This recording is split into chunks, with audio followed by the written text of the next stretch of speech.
राजस्थान सरकार ने अपना राज्य वृक्ष की घोषणा की थी। उसके उपलक्ष्य में आज 31 तारीख को हमारा फाउंडेशन गहरी फाउंडेशन ने खेजड़ी सहेजो हम पर्यावरण के क्षेत्र में कार्य कर रहे हैं और खेजड़ी के ऊपर बहुत ज़्यादा आपदा आ पड़ी है। सोलर प्लांट्स को लेकर के, फैक्ट्रियों से निकलने वाले धुएं को लेकर के या फैक्ट्रियों से निकलने वाले जो केमिकल के पानी को लेकर के।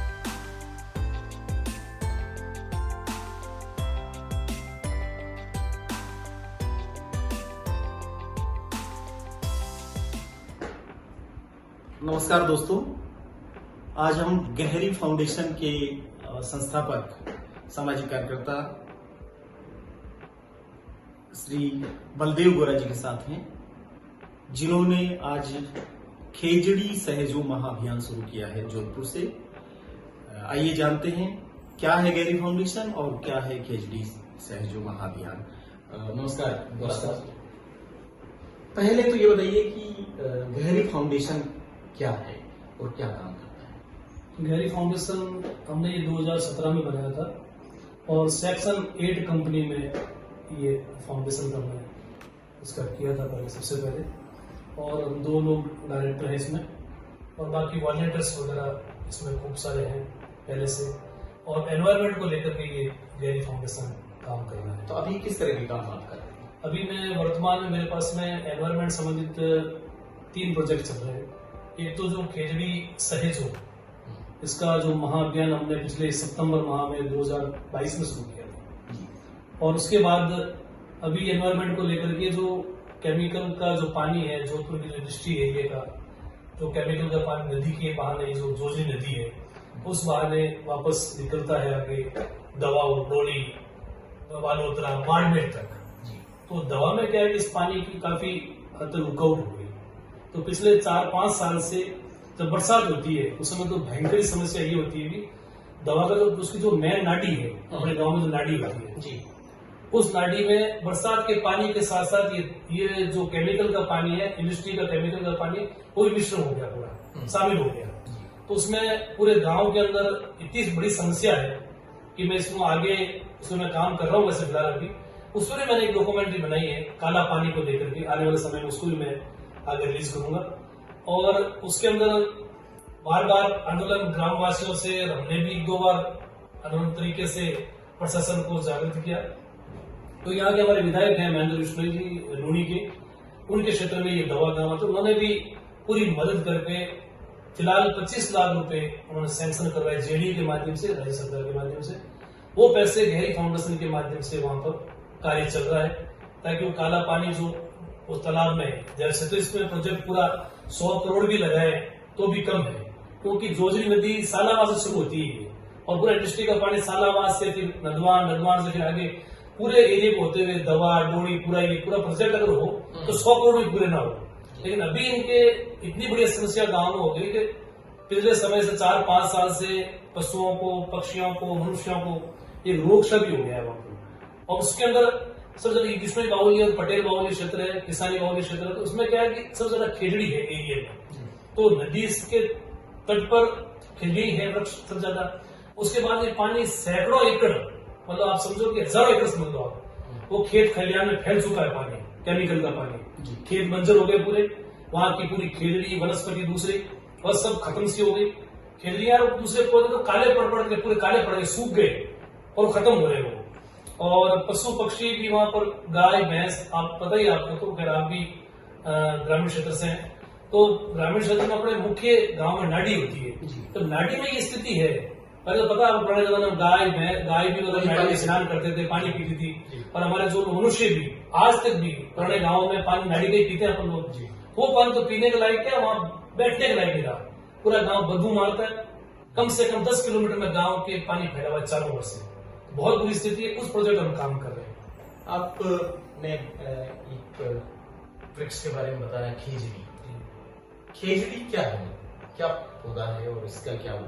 खेजड़ी नंबर 1 तो आज 31 तारीख है, 31 अक्टूबर को खेजड़ी को राजस्थान सरकार ने राज्य वृक्ष घोषित किया था 1983 में, 31 अक्टूबर से। इसलिए आज हम खेजड़ी घोषणा दिवस, राज्य सरकार की घोषणा दिवस के रूप में हम मना रहे हैं। खेजड़ी एक वो मतलब राजस्थान में खेती कल्प वृक्ष भी कहते हैं, राजस्थान का कल्प वृक्ष भी है ये, और सबसे शुभ माना जाता है।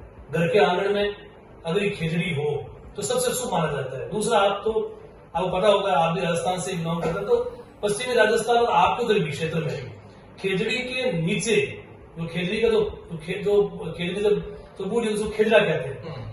रामदेव जी के जितने भी थान या मंदिर से अपने पुराने परंपरा का जो है ना, वो सब खेजड़ी के नीचे है। इतना खेजड़ी को शुभ माना गया है। दूसरा, ऑक्सीजन के रूप में ले लो, खेजड़ी में शुभ, बहुत शानदार शुभ है। फिर उसके बाद उसको आपको खेजड़ी से सांगरी निकलती है, तो एक महिलाओं का जीवन यापन करने का साधन भी है। 70 रुपए से 150 रुपए किलो गीली सांगरी को बेचती है महिलाएं, उसको सुखाया जाता है। फिर मार्केट में, अपने राजस्थान के मार्केट में 1000 रुपए किलो, उससे बाहर जाएगा, साउथ में भी जाता है तो 1500 रुपए किलो, विदेशी मतलब व्यंजन में भी जाता है, तो मध्य से भी बेचता है लोग, जो बीच में जो खरीद करके आगे बेचना होता है उनको, तो जो 2500 रुपए किलो वो खेजड़ी उनका भाव मिलता है। तो खेजड़ी एक इनका ग्रामीण महिलाओं और पुरुषों का जीवन यापन करने का भी साधन है। फिर उसका जो आपको तो पता है, 56वां काल कहते थे पहले बुजुर्ग कहते थे कि 56वें काल में अकाल पड़ा था, इतना भयंकर काल था राजस्थान में कि बुजुर्ग लोग कहते हैं हमने खेजड़ी के छोड़े, यानी खेजड़ी की लकड़ियां ऊपर उतरते, छोड़े उतरते हैं, तो उनको तने के ऊपर उनको उतार उन लोगों ने खाया था, पेट भरा था अपना। उसके बाद अब जो वर्तमान में ऐसा खेजड़ी का उसका जो लकड़ी होती है ना, वो भी हवन के रूप में शुभ मानी जाती है। खेजड़ी से लूंग प्राप्त, लूंग यानी जो उसका पत्ता है, उस पत्ते से बकरी का मुख्य भोजन बकरी का है, लूंग का। फिर ऊंट, खड़ी खेजड़ी को, गीली खेजड़ी को ऊंट अपना व्यंजन बना खाता है, ये आपने देखा ही है।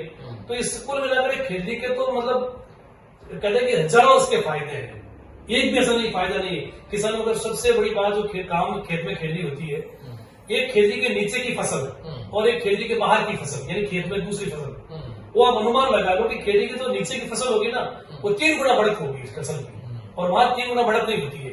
इसलिए खेजड़ी के नीचे हर फसल होती है। जैसे कहते हैं ना अपन, बबूल है, अंग्रेजी बबूल है, तो अंग्रेजी बबूल से कुछ भी नहीं बनता, वो जहर है जमीन के लिए भी और मनुष्य के लिए भी, और खेजड़ी इतना बड़ा ये होता है। तो खेजड़ी को सहेजने के लिए आपने जो महाअभियान शुरू किया, इसके तहत क्या करने वाले हैं? सबसे पहले क्या है कि मेरे एक मित्र थे, उन्होंने मुझे बताया था जिस समय फाउंडेशन बनाया, क्या एक ऐसा कोई काम करो जिससे कोई काम वो चीज हो। तो मेरा खुद का गांव क्या है कि खेजड़ी गांव है, जहां पर 363 लोग शहीद हुए थे, बिश्नोई समाज की, बिश्नोई बहुली क्षेत्र भी है, बिश्नोई समाज में।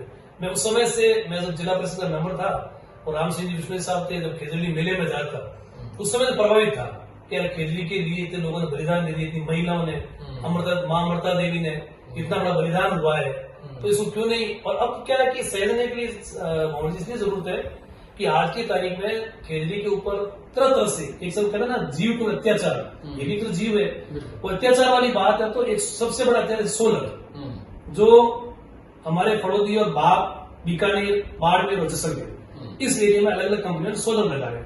सोलर लगाने से पहले चाहे सरकारी जमीन हो और चाहे प्राइवेट जमीन एक्वायर की हो सरकार के माध्यम से, तो वहां जितनी खेजड़ियां, लाखों खेजड़ियां कटी, आंदोलन हुए यहाँ पर। जो पहले आंदोलन अमृता देवी के समय हुआ था, उसके बाद आज तारीख में भी आंदोलन, पिछले साल भी खूब सारे आंदोलन समाचार पत्रों में हमारे पढ़ा भी होगा आपने। उसके बाद जो इंडस्ट्री से निकलने वाला पानी, मैंने बताई दिया आपको। तीसरा, जो ये बाड़मेर और जैसलमेर में ये जो ऑयल फील्ड जो कंपनियां हैं, जैसे मान लो वेदांता, केन, ऐसी कंपनियां हैं, उनसे जो धुआं निकलता है या उनसे जो कार्बन जो पैदा होता है ना, उससे खेजड़ी को बहुत ज्यादा नुकसान है। खेजड़ी कार्बन सौंपती है, लेकिन कार्बन इतना भी नहीं सौंपती था वो पैदा करते हैं जी। तो खेजड़ी ऑक्सीजन देती है, कार्बन सौंपती है, इतना भी नहीं इतना वो कर सके जी। तो हमने ये तय किया था कि हम खेजड़ी के ऊपर ही काम करेंगे। पिछले, मैंने बताया आपको, पिछले 2022 में हमने शुरू किया था, और आगे लक्ष्य है हमारा कि 5 लाख खेजड़ी हम लगाए। सबसे बड़ा लक्ष्य हमने इसलिए बनाया कि जितने भी ये जो बड़ी बड़ी कंपनियां हैं, जैसे मैंने ऑयल फील्ड वाली कंपनियां, जिससे कंपनियां वो जिससे कार्बन पैदा होता है, उन कंपनियों को पूरे वर्ल्ड की बैठक होकर के हर देश में कार्बन क्रेडिट के रूप में उसको लिया जाता है कि आप कार्बन क्रेडिट आप पैदा करो, उसके बाद आप ये काम कर पाओगे, या कंपनियां चला पाओगे, या इंडस्ट्री चला पाओगे। तो कार्बन क्रेडिट के रूप में उनको वृक्ष लगाने पड़ते हैं, पेड़ पौधे लगाने पड़ते हैं, ये उनका अनिवार्य है। तो हमने भी उनको सजेशन किया है कि आप उसके अंदर 70%, 80%, 60% जितना आपको हो वो आप खेजड़ी के पौधे लगाओ, ताकि खेजड़ी वापस पनप सके जितनी नष्ट हुई है। तो ये थे बलदेव गोरा जी, जिनका गहरी फाउंडेशन खेजड़ी के वृक्ष को, जो कि राजस्थान का राज्य वृक्ष है, उसको लोगों के बीच में ले जाने के लिए, उसको सहेजने के लिए, उसको पुनर्स्थापित करने की दिशा में काम कर रहा है। और इनका अभियान 5 लाख खेजड़ी के वृक्ष लगाने का है। आज से इसकी शुरुआत हुई। आज जोधपुर में इस पर इन्होंने एक डॉक्यूमेंट्री फिल्म रिलीज की, एक पोस्टर रिलीज किया और एक दिवसीय कार्यशाला के माध्यम से इन्होंने इस अभियान की शुरुआत की। बहुत धन्यवाद और आपके इस अभियान को बहुत शुभकामनाएं। धन्यवाद।